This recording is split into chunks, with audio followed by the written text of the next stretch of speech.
sooner the GOP gets on board and the misinformation stops, the better for everyone. Joining me now are Margie Omero and Ryan Grimm. Thank you for coming on the show. Good evening, Reverend.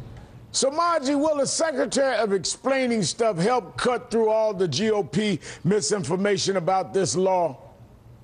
Well, it'll certainly help for two main reasons. The first is he gets coverage, and the second is he's incredibly credible. He's very popular. The last poll I saw showed former President Clinton with 71% favorability rating. So when he talks, people listen to him and listen to what he has to say.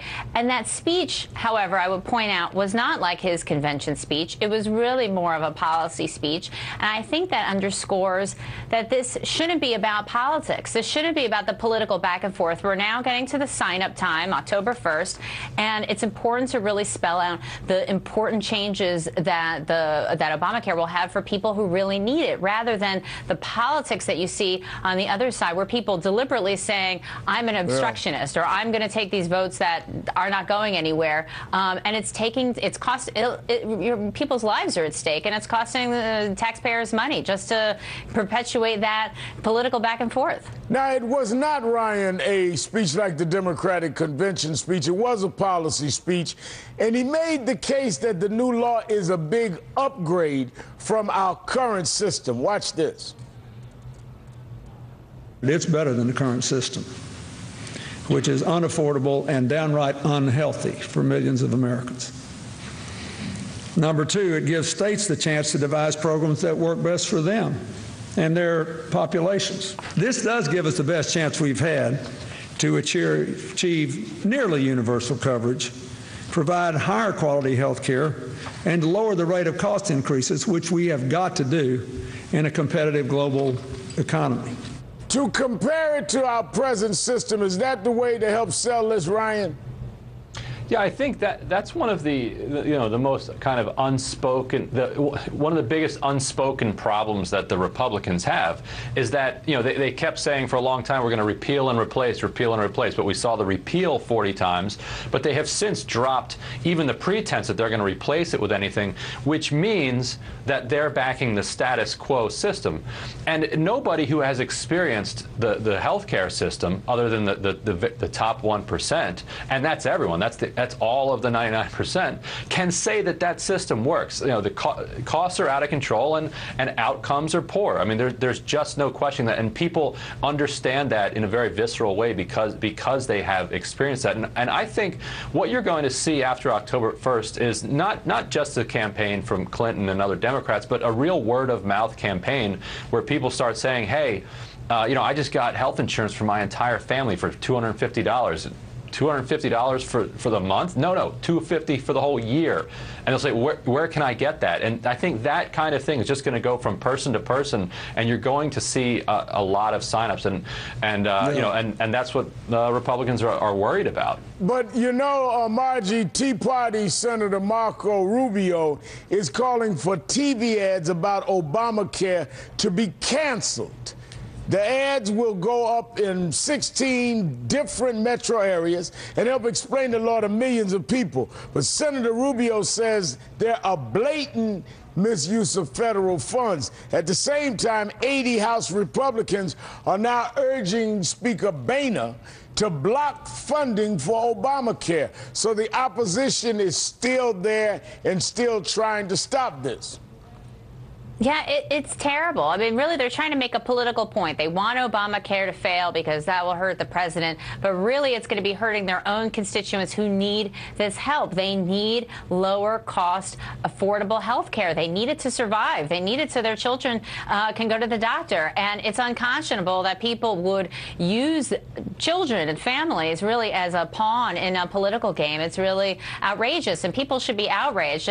And fortunately, there are a lot of different folks working on getting people to sign up. They're going out in communities. They're going door to door. They're going to neighborhood festivals and county fairs to get people to sign up. And Ryan's right. It's going to take some time for people to have some personal experiences. Healthcare is complicated. It's complicated for me navigating for my own family, and it's complicated for lots of people navigating for their own family. Of course, it's complicated to think about what reform is like nationally, and so it's just going to take some time for people to have personal experience. It's complicated and there's opposition, but yet, Ryan, Americans are firmly opposed to defunding Obamacare. A new poll out today shows just 6% of registered voters favor the defunding and delaying of the health care law. And what's so amazing and what's so silly about this entire national conversation is that Republicans can't defund Obamacare. The Republican base seems to think that if they shut the government down, then therefore there is no money for Obamacare. And I can understand why logically you would believe that. But what they don't understand is that there's a difference between mandatory spending and discretionary spending. It's complicated, but this is mandatory spending, which means that even if the government shuts down, they can close all the parks, all the federal buildings, the mandatory money for Obamacare keeps flowing. So the only way they could shut down Obamacare is to pass a bill through the House, through the Senate, and have the president sign it into law. And that just is not going to happen. Yeah, and you would think members of Congress would know how it works. Let me ask you, talking about Congress, Ryan, while I have you, a headline that you wrote, former Boehner aide and GOP sources expect House Speaker will step down after the 2014 election. You wrote this story today in the Huffington Post. What can you tell us? Well, Boehner has a lot of reasons for wanting to step down after 2014. It's not the same job running the House that it used to be. It's awfully difficult. He likes to live the good life. So while he has plenty of reasons on that hand, on the other hand, it's very unlikely that he could even win another election for Speaker. If you remember, he only won it by 2 votes. He got 220 votes last time, and a lot of the Tea Partiers sort of pulled back at the last minute and said, look, okay, we're going to give you a pass this time. Here's 2 more years. If 3 more Tea Partiers, and that's all it takes, say, look, we're not supporting Speaker Boehner, then he doesn't become Speaker because you need an absolute majority.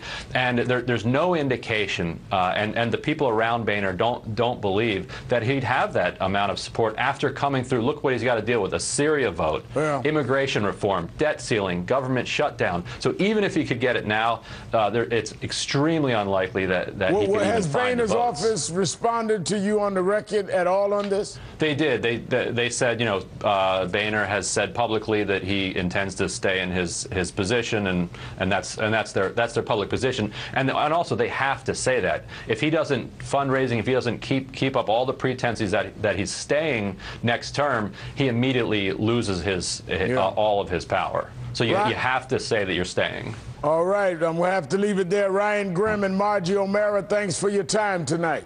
Thank you. Ahead, the mission